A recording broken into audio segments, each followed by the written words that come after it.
महत्वाची बातमी विधिमंडळ परिसरात उपमुख्यमंत्री देवेंद्र फडणवीस यांच्या समर्थनार्थ बॅनर लागले। देवेंद्र फडणवीस सगळा महाराष्ट्र आपल्या सोबत अशा आशयाचे हे बॅनर आहेत। विधिमंडळ चौकात भाजपकडून बॅनर लावत फडणवीस यांना पाठिंबा दर्शवण्यात आलाय। भाजप युवा मोर्चा प्रदेश सचिव अशोक शेळके यांनी हे बॅनर लावलेत। विधिमंडळाचं अधिवेशन सुरू आहे। आज सकाळपासून आपण जर पाहिलं तर मराठा आरक्षणाबाबतचा मुद्दा जो आहे तो पुन्हा एकदा विधिमंडळात समोर आलेला होता। अंतरवाली सराटीमध्ये जो लाठीचार्ज झाला आणि सगळा संपूर्ण प्रकार जो आहे तो घडला, त्याची SIT चौकशी जी आहे ती नेमण्यात आलेली आहे।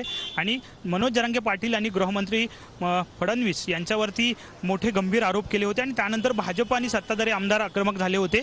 तर दुसरीकडे आपण पाहू शकतो विधिमंडळाच्या बाहेर अशा पद्धतीने बॅनर जे आहेत ते लावण्यात आलेले आपल्याला पाहायला मिळतात।